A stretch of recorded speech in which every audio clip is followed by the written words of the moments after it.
This is Andi Purewal for Boxing Social in association with Betfred, and I'm delighted to be joined by Bill Haney out here in the beautiful sunny Las Vegas. Bill, how are you doing?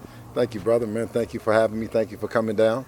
You know what I mean? Like we said, we're just enjoying this beautiful day in Las Vegas.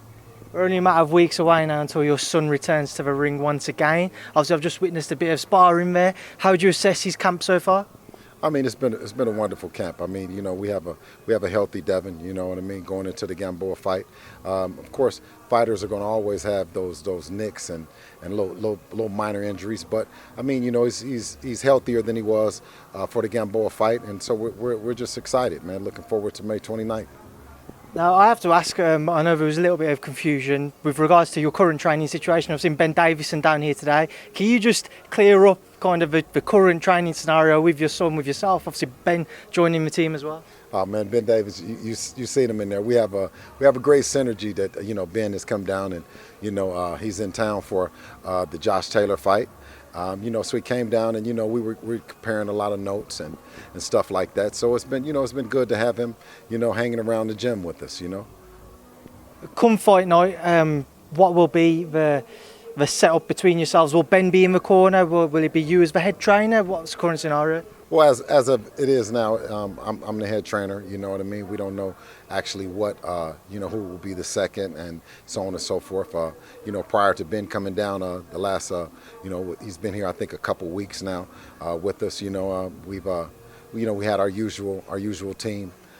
You know, we were going with that. You know what I mean. But Ben's been he's been great to have him around the gym and everything. So you know, we don't rule out anything. But as of now, last I heard, you know, from Devin, it's the same team. Now, obviously earlier in the year we saw yourself say that you'd retired from training Devin. Back in the fold now, just kind of clear up for everybody what's made you take the decision to return to your son's aid? It's just like, you know, Michael Corleone in The Godfather. Right when I get out, they call me back in. They call me. They keep calling me. No, you know, Devin. Like I opened up the opportunity for Devin. We've been doing this thing for I think, you know, going on like 14 years now. You know, and you know, I just wanted it to be open for Devin to decide and to, you know, want to go with his dad. You know, want to go with me as a trainer. You know, and I was just opening it up for other guys like Ben to come down and solicit. You know what I mean? The ability to help and not think that they were going to be affecting the relationship that we have. Of course, Devin is the boss, you know what I mean, and you know, I've raised a fine young man, and you know, and I'm 100% behind any decisions that he makes. And as far as I know, you know, he still wants Pops as the lead trainer. Bill, just moving back towards May 29th, Jorge Linares. What are you still expecting from Jorge? What are you expecting him to bring to the ring? Some people look at him now and they don't see that same version that we saw 3, 4, 5 years ago when he was in his prime. But what are you expecting from him? Well, I mean, it wasn't 3 or 4 or 5 years ago that he set, at the time, the pound for pound, considered to be one of the pound for pound greats in the sport. He sat him down on his bottom, didn't he? You know what I mean? And that wasn't 3 or 4 years ago. So when we talk about Jorge Linares, we talk about a hell of a fighter. You know what I mean? Who's, of course, he's had a few losses, but he's had a whole lot of wins. And the only time that he's ever lost has been by stoppage. So when you talk about Devin, who's the quintessential boxer, right? And then against Jorge Linares, it makes for a very interesting matchup. And then Devin being 22 years old, you know, we're up for the challenge. You just mentioned about Devin being only 22, facing somebody like Jorge who has achieved a lot in the sport despite what people may think currently. How much credit does Devin deserve if he is successful come May 29th? Listen, he deserves all the credit in the world. I mean, Devin is available. Jorge Linares deserves credit as well because he actually stepped up for the fight and has also given us an opportunity to have a name like Jorge Linares on his resume. So, you know, shout out to both of them. They're both warriors. You know, and come May 29th, you're going to see fireworks. Moving forwards, after May 29th, what do you think will be the plan for Devin? Obviously, that, you know, we're in the 135-pound lightweight division. Devin has the WBC title, so it's always and always have been. We wanted to unify. We want to unify all the titles. So, you know, we'll be waiting to see what Teofimo Lopez does with Kambosos. You know what I mean? And and hope that he doesn't try to go to the 140 pound right. Excuse me, I don't know why I said 145, but 140 pound.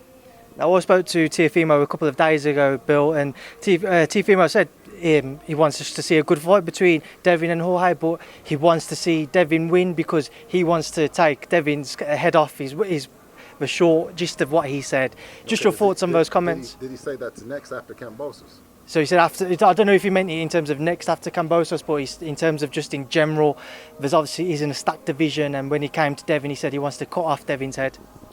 But he said when did he plan on saying that? He never had kind of a date in mind as to when he thinks the pair of them could meet. Yeah, well, we're interested in making the fight happen, next. I tend to want to say now, you know what I mean? Of course, but we have this business at hand on the 29th. And then, you know what I mean, we'll be available for Teofimo Lopez. What do you make of that short, sharp comment, though, of Teofimo saying he wants to take Devin's head off?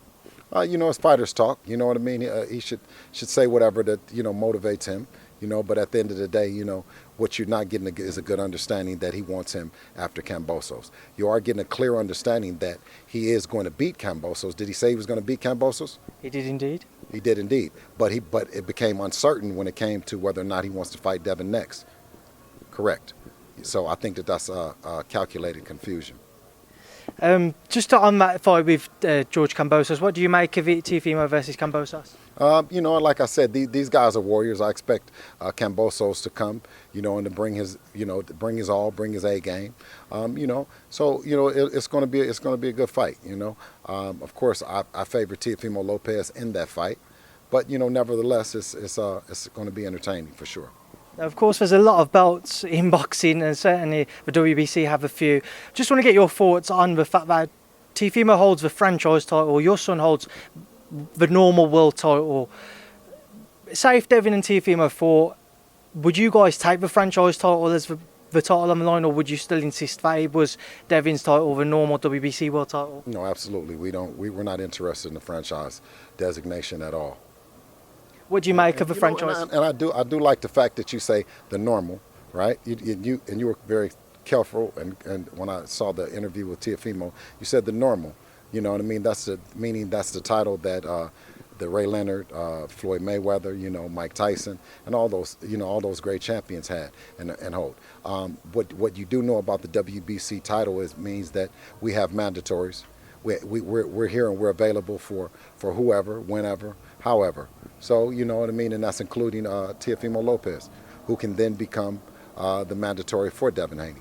All he has to do is just ask Mauricio Suleiman.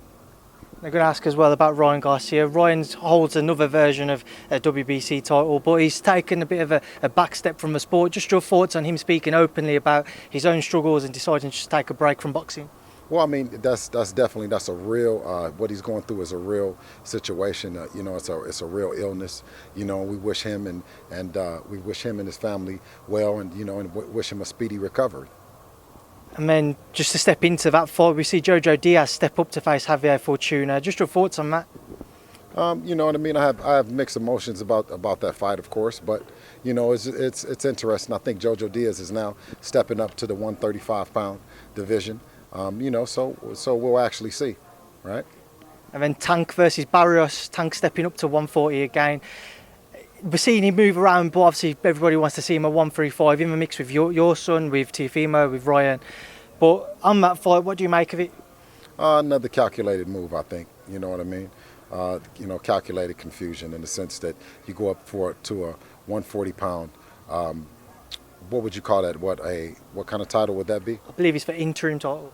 For an interim title, right? So you go up to go get an interim title, right? When you skip over the 135-pound division, when you could easily have made a fight with Devin Haney, and that's a fight that everyone wants to see as well. So, he talked about fighting Ryan Garcia, right? He's even talking about Teofimo Lopez, but he's yet to mention Devin Haney. Before people do jump on, I know he's either the interim or the regular, but I'm not certain off the top of my head. But just with that, the interim, when you consider an interim in the WBC, it's the interim and the regular is, I think, the same thing. The Davies fight, to be fair, is the WBA interim or regular, yeah. So, yeah, but what I mean is the WBA interim, and the, it's the same thing. It's the same thing. You know what I mean? You have an opportunity to fight the champion. And I think, but he's used to that too, because I think he was the interim champion or the WBA regular champion, and then he got elevated to the super champion, you know.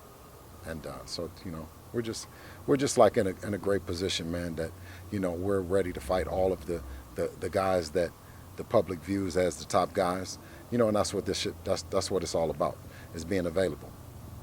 Bill, I spoke to Ryan Garcia back in February, was when Yildirim fought Canelo. Ryan said that he didn't want to face Devin until he'd fought an established name. You mentioned what Teofimo said with regards to when Devin's name was brought up. He never really kind of set a date in mind, never openly called out your son. And then with Tank, you said you haven't seen Tank calling for Devin. In your opinion, why do you think it is that Devin's name isn't being mentioned in and amongst the other three guys who everybody wants to see mix, with your son included?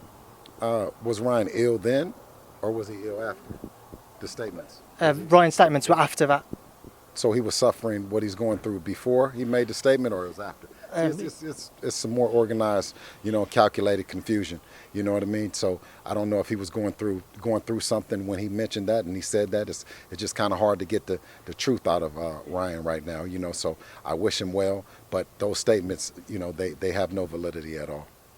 But just in general, why do you think it is that maybe your son's name isn't being called out by Tank and by Teofimo as well? Well, you just got a chance to witness it. You just got a chance to see it firsthand. Why do you think it is? I'll stay neutral. As long as I see the fights, that's all I care about. Oh, okay. So would you want to see him fight any of those guys? 100%. From what you saw just now, do you think he's ready? 100%. Me too. Bill, also got you, just one final fight I just want to get your thoughts on. Next weekend, we know Ben's down here. Josh Taylor's trainer, he faces Jose Ramirez, undisputed battle at 140. Your thoughts? We're going with Josh. You know, I mean, I'm pulling for him. You know what I mean? He's been nothing but a gentleman to us, you know, in the media, and you know, he said that he wanted Teofimo Lopez to clean up the division, right? You know what I mean? He was speaking nothing but the truth. You know, so, you know, we can't help but, you know what I mean, pull for him, and of course he's working with Ben, you know, so yeah, we're pulling for him. Right, Bill, final word to yourself, ahead of May 29th. What would you like to say to all of Devin's fans, your fans from around the world? I mean, just tune in May 29th and you'll get a chance to see Devin Haney, and you'll get a chance to see fireworks. You'll get a chance to see some things that you'll be surprised of. A completely polished and you know, a good fighter that is getting nothing but better and better and better. Bill, I appreciate your time today. Enjoy the rest of this beautiful weather and best of luck with a remainder of your preparations for May 29th. Thank you for speaking to Boxing Social. Absolutely, brother. Appreciate you.